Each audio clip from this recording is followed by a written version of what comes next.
Assalamualaikum warahmatullahi wabarakatuh. Saudaraku, coba berhenti sejenak dari hiruk-pikuk dunia. Tarik napas dalam-dalam dan bayangkan satu peristiwa yang pasti akan terjadi pada setiap manusia, tanpa terkecuali, yaitu kematian. Bayangkan suatu hari nanti, tubuh kita tak lagi bergerak.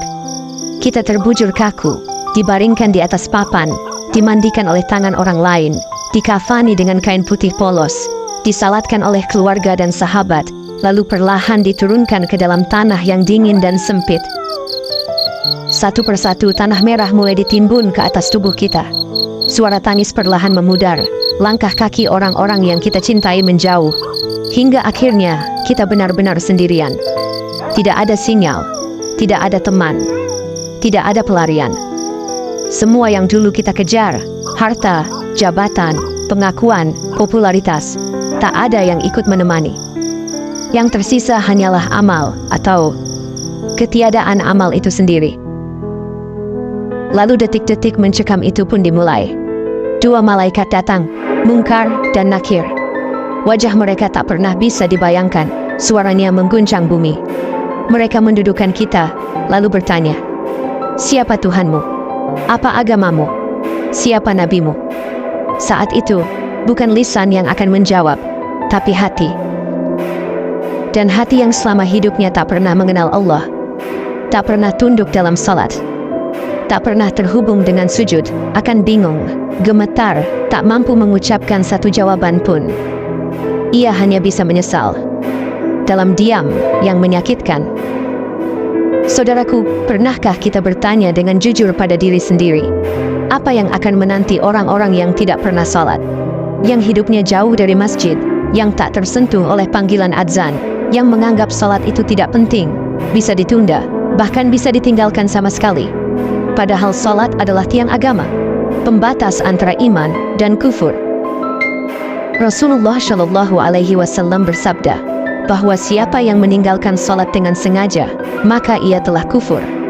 Maka bagaimana mungkin orang yang sepanjang hidupnya meninggalkan salat berharap mendapatkan tempat yang tenang di alam kubur? Inilah yang akan kita bahas, bukan untuk menakut-nakuti, tapi sebagai pengingat, karena alam kubur bukan mitos, ia nyata. Dan jika kita tidak bersiap sejak sekarang, bisa jadi penyesalan itu akan datang saat kita sudah tak bisa kembali lagi ke dunia. Maka mari kita buka hati, renungkan dengan sungguh-sungguh, seperti apa sebenarnya alam kubur bagi orang-orang yang meninggalkan salat.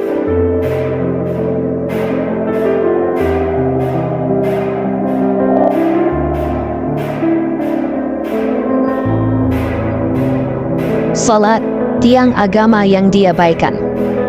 Saudaraku, salat bukan sekadar ritual harian. Salat adalah tiang utama dalam agama Islam.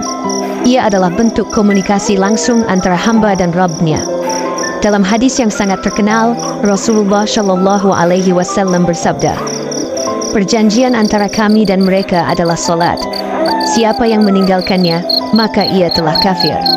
Hadis riwayat Tirmidzi. Kalimat ini bukan main-main. Meninggalkan salat dengan sengaja bukan hanya dianggap dosa besar, tapi bisa menyeret seseorang keluar dari lingkaran Islam jika hatinya benar-benar menolak kewajiban salat. Salat adalah amalan pertama yang akan dihisab pada hari kiamat. Jika salat seseorang baik, maka seluruh amal lainnya akan ikut baik. Tapi jika salatnya rusak, maka seluruh amal pun terancam hancur. Bayangkan, amalan-amalan yang lain seperti puasa, sedekah, haji, semuanya bisa tertolak hanya karena salat yang diabaikan. Namun hari ini, banyak orang yang mengaku muslim tapi merasa tenang-tenang saja saat meninggalkan salat.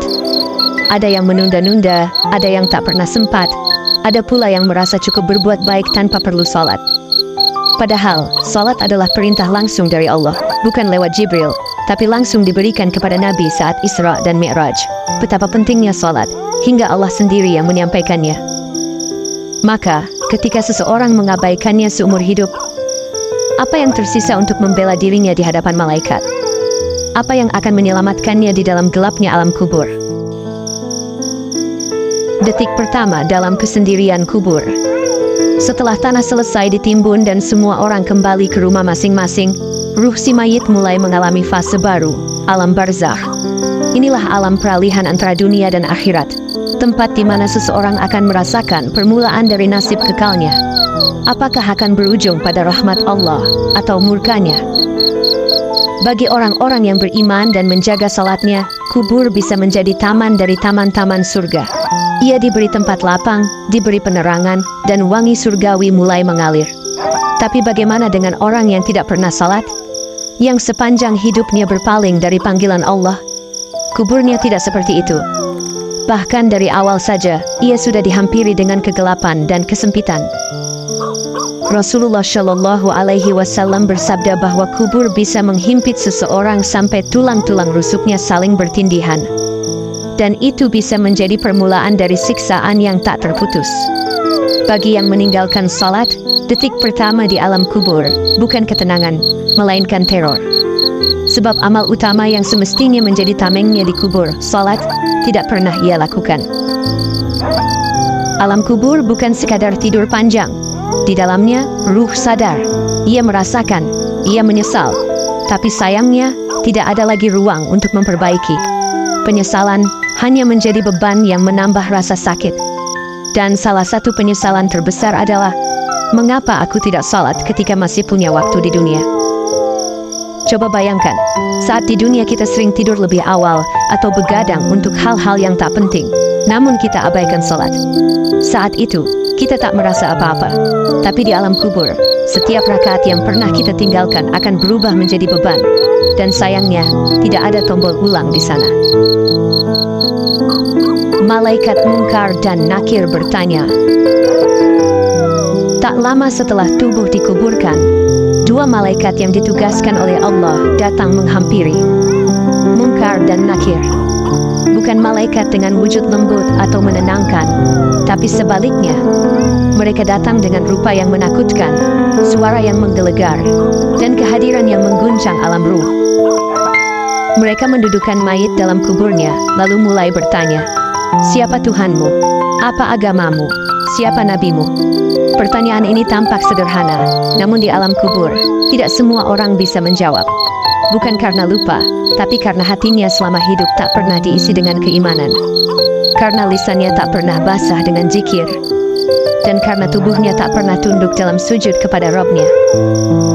Bagi orang yang rajin salat, hatinya akan mantap menjawab. Allah akan kokohkan ia dengan jawaban yang benar. Tapi bagi orang yang tidak pernah salat, yang mengabaikan perintahnya, lisannya keluh, dadanya sesak. Ia hanya bisa berkata, "Hah, aku tidak tahu." Jawaban ini bukan hanya menunjukkan kegagalan, tapi juga awal dari siksaan. Setelah itu, kuburnya mulai menyempit. Tempat yang tadinya berupa liang sempit itu berubah menjadi ruang tekanan yang menghancurkan. Ia dihantam dengan palu besar dari besi, seperti dalam hadis, yang jika palu itu digunakan untuk memukul gunung, maka hancurlah gunung itu. Tapi ia tidak mati. Inilah akhir perjalanan bagi mereka yang mendustakan kebenaran, neraka Jahannam.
Diseret dengan rantai besi, kaki dan tangan mereka terbelenggu.